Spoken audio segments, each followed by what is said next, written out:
Всем доброй ночи. Дорогие друзья, я не раз говорила, повторяла о том, что я армянка. Вообще слово армянка не очень правильно звучит. Правильнее армянинка. До XIX века именно так и называли армянок. Потом вошел в обиход новый термин, и с тех пор называют армянками. Так вот, если уж правильно, я армянинка. Мой род, он очень древний. Камсараканы. Если есть желание, можете зайти в Википедию и посмотреть, кто они были. Они одно время даже правили Византией. Очень много известных полководцев, ученых, которые вышли из этого рода. Когда-то царь Аршак II почти полностью истребил род Камсаракан. Им удалось спасти, сбежать в Византию. Его сын Пап вернул Камсаракан обратно и восстановил их в титулах, и отдал им обратно их земли и имущество. Камсаракан очень много на Украине, но не очень много, неправильно сказал. Камсараканы встречаются на Украине, в Грузии, во Франции в основном. Вы знаете, вообще камсараканы берут свое начало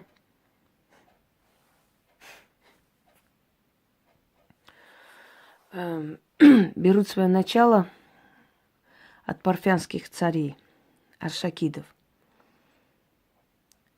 Мы по происхождению парфяне.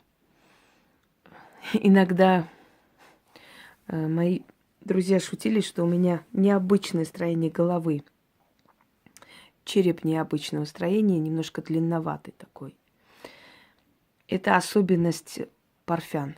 Невысокий рост, длинноватого типа череп, поэтому прическа получается высокая. Длинные пальцы и так далее. От царей аршакидов разделяется несколько родов. Камсараканы, Керем-Пехлевиды, Закарьяны. Закарьяны, кстати, были родственники царицы Тамары. Ее две дяди, Иване и Закаре.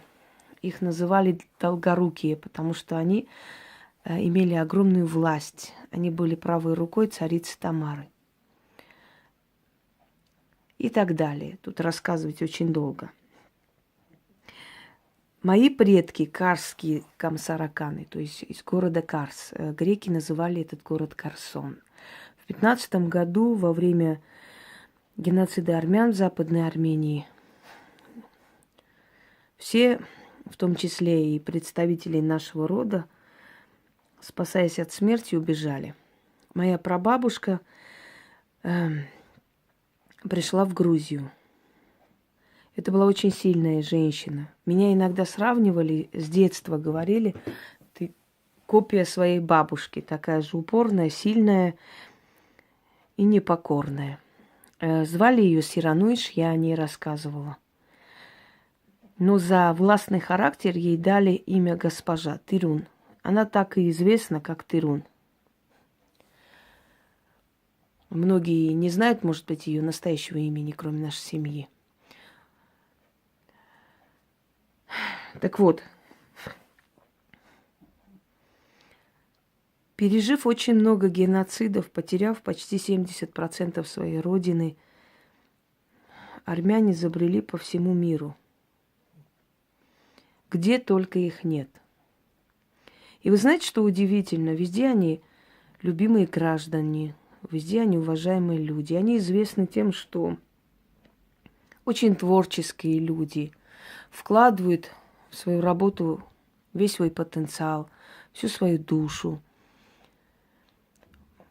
Мало узнаете армян, которые плохо живут. Основное количество армян – созидатели. Они архитекторы, они ученые, врачи, композиторы, писатели, да кто угодно. Калифорнию, например, армяне подняли. Петр Великий когда-то издал указ армянским купцам беспрепятственно и без налогов пускать в Россию. «Ибо они поднимают экономику России», — сказал он. Когда возник спор между Киевом и Москвой, позвали армянских купцов. Об этом случае есть в книге «История России». Для того, чтобы разрешить этот спор, и спросили: ваши отцы были до наших отцов. Скажите, какой город на Руси был первым? Киев или Московия? И армянские купцы ответили: по рассказам наших отцов, Киев – первопрестольный город Руси. Во времена Екатерины Великой, когда русские войска чуть не потерялись в суровых горах, есть вот этот горный массив, горный хребет между Турцией, Персией и Арменией, называется Армянское Нагорье. А вообще армяне называют пар, танец, потому что очень похоже на танец мужчин. Как бы они плечом к плечу танцуют. Если издалека посмотреть, ну просто вот танец. И говорят, что это великие герои когда-то застыли, вот окаменели в таком танце. И вот это называется пар. А вообще Армянское Нагорье. И вот в этом Нагорье, когда они чуть не потерялись, жители одного армянского села собрались воедино, пошли туда, привели этих молодых мужчин, воинов, их было несколько тысяч, по-моему, и распределили по всем деревням. Они их содержали, они им помогали, всю зиму пережило войско. И весной направилась в Петербург. Екатерина Великая была очень удивлена, увидев их живыми. Когда они рассказали о том, что армяне им спасли жизнь и помогли выжить, Екатерина Великая сняла налоги с этих 3 деревень, когда еще пока как бы правила Российская империя, да, они находились под властью Российской империи Кавказ и Закавказья. И она сняла налоги, навечно сняла с этих селений в благодарность за то, что они спасли русских воинов. Когда в 1915 году армяне отказались идти против России воевать, за это они очень сильно пострадали и пережили геноцид. Может быть, поэтому такое сильное доверие к армянам и отношения особые, потому что, видимо, просто знают, что это тот народ, который достоин уважения.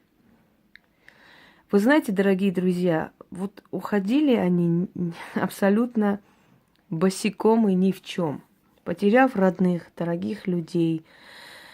Моя бабушка, например, сама лично, ей было 15 лет, похоронила своего отца, маму, брата с 2 маленькими малолетними детьми, племянниками на руках, пришла в наше селение, построила себе какой-то шалаш и жила в этом шалаше. Но она стала праматерью огромной династии. Почему так происходит, что армяне, вот выходя совершенно голыми, постоянно спасаясь от смерти, бросая свое имущество, появляются в другой стране и там создают целую империю, поднимаются, богатеют. И в итоге получается, что лет через 20, 30 их дети уже ездят на дорогих авто. Хотя отец пришел, может, просто шил там обувь или ремонтировал дома, или строительством занимался. У армян есть такое выражение «армянская судьба». Мы говорим «хайбахт». Армянская судьба звучит в 2 таких случаях. То в отрицательном, то в положительном случае. Если человек потерял все и вся, если он еле спасся от резни, от убийства, мы говорим Армянская судьба. Ну, вот судьба у нас такая, у нашего народа. Моя бабушка говорила, у нас народ умирал веками много, потому что смерть влюбилась в нас, смерть нас любит и забирает нас, потому что очень нас любит.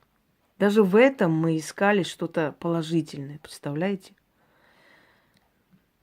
А если повезло, если он пришел, поставил свое дело, лет через 30 стал известным человеком, знаменитым, богатым, мы говорим, армянская судьба, опять же, но уже в положительном смысле, понимаете? Судьба армянская, вот далось ему. Есть ли какая-то тайна, секрет вот такой удачливости армян? И выживаемости армян, и того, что армяне никогда не пропадут. Конечно, у армян, как и у всех наций мира, есть свои минусы, есть свои подонки, есть свои недочеловеки, и есть свои величины, и есть свои великие люди, и гордость, и все такое, да, как у каждой нации. Но есть что-то такое у армян, чего нет у других. Это непонятное, возникшая из ниоткуда удачливость. Вот в чем секрет удачливости армян? Самое интересное, секрет удачливости армян – это в их трудоспособности, в умении творчески подходить к делу. Мы любим работать, мы любим красиво жить, мы любим хорошо жить. Когда человек хочет и желает, и стремится жить хорошо, судьба ему это дает, поверьте мне. Если ты себя любишь, и ты говоришь, я хочу жить хорошо, мне недостаточно за зарплату пахать вот столько, я хочу свое дело открыть, я хочу сама руководить своей судьбой. Судьба тебе дает. Если ты не просишь у судьбы, проходит время и говоришь, вот мой сосед там фирму открыл, построил то, а у меня ничего нет. Потому что ты не хотел дальше ничего делать. Ты не хотел рисковать, ты не хотел по ночам работать до утра. Я знаю многих армян, у которых сейчас есть все, и яхты, и дома, и все такое. Вы знаете, дорогие друзья, как они работали в 90-е годы? Вот жена одного из них рассказывает, он, говорит, просто приползал домой, не было сил вообще ни на что, ложился на полу, спал, мы его укрывали, все, он даже не мог на диван подняться, до того у него усталое состояние. Он ложился, спал на диване часа 3. Ночью просыпался, извините за подробности, шел в душ, будил жену и говорил, иди искупайся, приди, я побуду с тобой, уделю тебе внимание и опять пойду по своим делам. То есть он, будучи в таком состоянии, не забывал, что его жене нужно внимание, как женщине. Я помню, когда у нас была бабушка Дуня, мы приезжали к отцу в Россию на работу. Он здесь работал. Мы приезжали на лето, оставались. Люди ездили на Кавказ, а мы приезжали в степи, в волжские степи, чтобы его видеть. Это полупустыня. Я помню, мы с сестрой проснулись утром, мы привыкли, что солнце поднимается из-за вершины гор. А здесь проснулись и видим прямо, знаете, земля и солнце, красное, огромное солнце поднимается из-под земли. Мы так заорали, земля горит. Я до сих пор помню. Нас успокаивали долго, что земля не горит, просто здесь нету гор. Здесь полупустыня, просто степь. И поэтому оттуда солнце поднимается. А мы ужасно переживали, что земля горит. Россия для меня никогда не была чужой страной. Я приезжала в Россию с малых лет, еще с полугода я летала в Алтайский край, где у меня отец находился и так далее. Так вот, приходила наша баба Дуся к нам в гости, мы ее угощали кофе и так далее. И бригадой работал у меня отец, хотя он закончил Московский коммерческий университет, Ереванский театральный, где он только не закончил, типа меня, дипломы коллекционирует. Но приходилось и работать на строительство. И вот я помню, что она приходила и знала же, что уходят бригады, и мужчины работают, приходят. И она все время говорила, Женщины, держитесь за своих мужиков. У вас золотые мужики. Понимаете, вот этот секрет удачливости и того, что мы добиваемся всего, кроется в нашей трудоспособности, в наших стремлениях, еще в том, что мы во всем видим плюсы, не сдаемся, не ломаемся, дорогие друзья. Один французский писатель сказал, по-моему, Франц Верфель, да, он написал «40 дней Мусадага», где описал в окружении маленькую группу армян, село армян, которое поднялось на гору Муса, и там сопротивлялось 40 дней османским войскам вооруженным. А потом пришлось им уйти во Францию через море. И он там говорит, когда я написал свою книгу и представил народу Франции, естественно, пришли армяне, и я смотрел, это шутливый народ, остроумный, и я смотрю на них и думаю, откуда у этого народа, пережившего такие страшные мучения, есть сила на юмор, на улыбку, на созидательность. Как же этот народ не озлобился, не превратился в массу каких-то озлобленных существ? Как же этот народ сохранил свое лицо? Вот дано нам это, понимаете, на генетическом уровне. И поэтому я почему говорю, что я ощущаю себя российской женщиной, потому что мне очень много и черты от русских баб. Почему баб говорю, не в обиду, а потому что вот именно на бабах держится, понимаете, Россия. Вот женщины, бабы, которые и хобот слону оторвут, и чего только не сделают, на них держится. Когда армянка с детства попадает в Россию, она рано или поздно все равно будет обрусевшей, вот как хотите. Она перенимает все равно вот этот боевой характер русской женщины. Но живучесть армянки зависит от ее генов. И вот это две смеси, два начала, когда соединяются, такая женщина просто непобедима. Я помню, когда через много лет я поехала домой, и там у нас дед один есть. Значит, мы сели за стол. У нас женщины садятся за стол. У нас нет такого, чтобы женщин нельзя было. У нас вполне цивилизованная нация. Но просто как бы он старший, и рядом с ним особо, стыдились сидеть. Я говорю, а что вы не садитесь? Сидите, садитесь. Он мне там пальцем грозит. Ты русская, тут революцию не делай. Понимаете, вот. Но, кроме всего прочего, у армян есть такая особенность обращения к своей судьбе. Они очень верят в судьбу. И они уверены, что судьба им даст то, что они просят. Вот это поклонение судьбе и вот целый культ судьбы очень часто у нас в языке встречаются такие слова. Судьба даст, бахта кабери. Судьба поможет. Счастливой судьбы. Благословенная судьба, благодаря судьбе, постоянно. Это очень древнее еще дохристианское поверье, поклонение судьбе. Дух судьбы никак не изображался. Считалось, что судьба везде, она нематериальна, ее невозможно описать, говорить, но есть некая сила судьбы, которую можно в себя влюбить, и она тебе будет помогать. У каждой семьи свой особый ритуал, свое особое поверье и просьба, и как бы привлечение судьбы. Но я хочу вам подарить вот это вот поверье, этот ритуал моей семьи. На основе того, что часто рассказывала моя прабабушка, как она относилась к судьбе, как она говорила, я составила этот ритуал, взяв за основу ее слова, ее изречение, ее просьба к судьбе. У нас есть еще второе название судьбы. Вот судьба у нас обозначается либо бахт, что означает счастливая судьба, либо чакатагир. это более сильное проявление судьбы. В переводе означает, что на роду написано. Написанное на роду.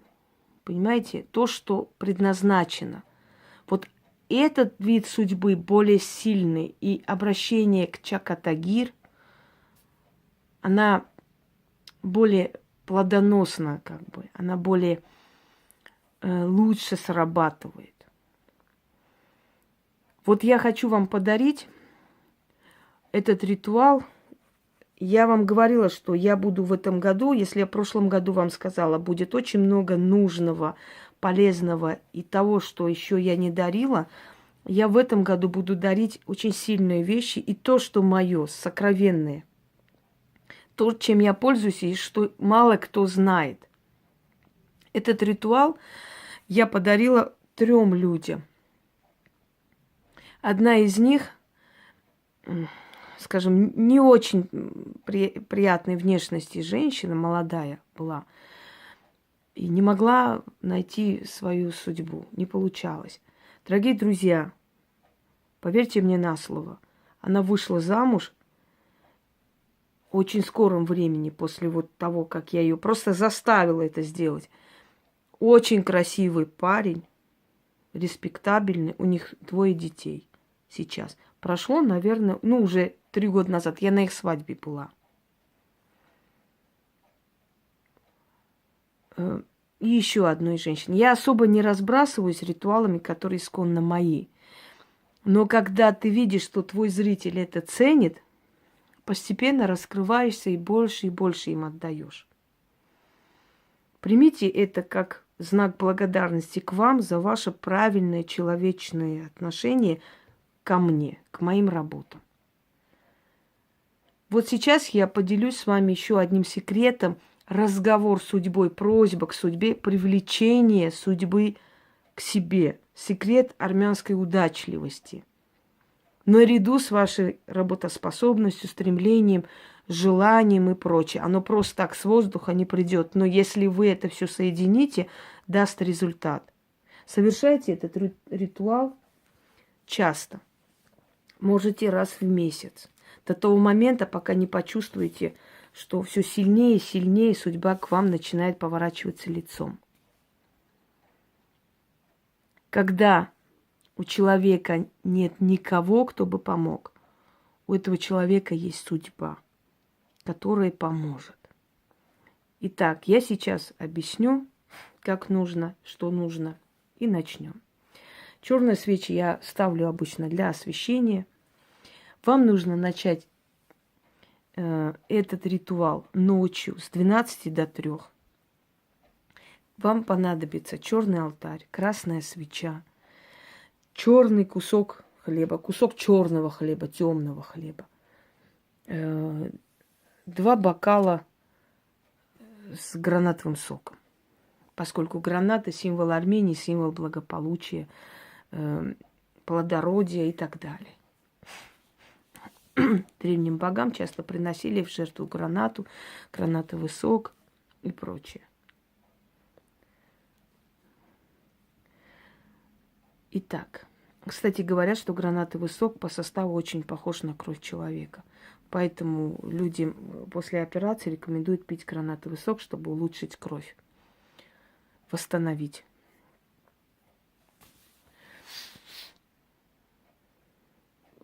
Судьба. Я стою на перепутье. У меня есть только ты. Моя душа рвется к счастью, не откажи. Подними меня к престолу. Во имя моих предков, во имя моих детей и внуков.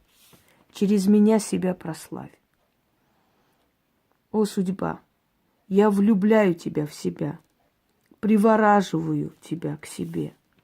Влюбись в меня, влюбись до беспамятства, до обожания, влюбись в меня. Подними меня до небес. Только ты есть у меня. Далее 6 раз повторяем. Из праха воскреси меня. Кто был никем, тот станет всем. Судьба, только ты есть у меня. А значит, весь мир у моих ног. Это 6 раз. Далее. Я влюбляю в себя судьбу. Судьба в меня влюбится. Озолотит меня, поднимет до небес, подарит мне весь мир. Все богатства мира бросит к моим ногам. Я это заслужила. Верю, знаю, так и будет. Опять 6 раз. Из праха воскреси меня. Кто был никем, тот станет всем. Судьба, только ты есть у меня. А значит, весь мир у моих ног. Потом читаем на армянском языке столько раз, сколько вам лет. Вам 20 лет, 20 раз. 35 лет, 35 раз. О, Чакатагир, Сириринц, Барцрацрու վեր, Թագադրիր, ով ոչ մեկ էր, դարձավ ամեն ինչ. Еще раз прочту. О, Чакатагир, Сириринց, Барцրацրու վեր, Թագադրիր, ով ոչ մեկ էր, դարձավ ամեն ինչ. О, Чакатагир, Сириринց, Барцրацրու վեր, Թագադրիր, ով ոչ մեկ էր, դարձավ ամեն ինչ. Делю с тобою трапезу, хлеб и соль. Отломите кусок хлеба, макните в соль и съешьте. И говорите: всегда буду сыта, богата и знаменита. Делю с тобой сок гранаты, как символ нашего союза.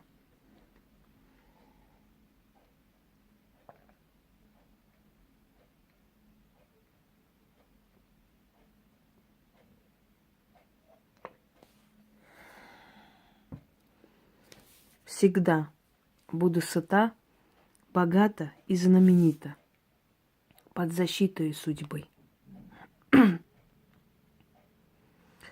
О, Чакатагир, Сириринց, Барцրацրու վեր, Թագադրիր, ով ոչ մեկ էր, դարձավ ամեն ինչ. Опять повторить по числу своих лет. И в конце говорим: мое время пришло. Да будет так.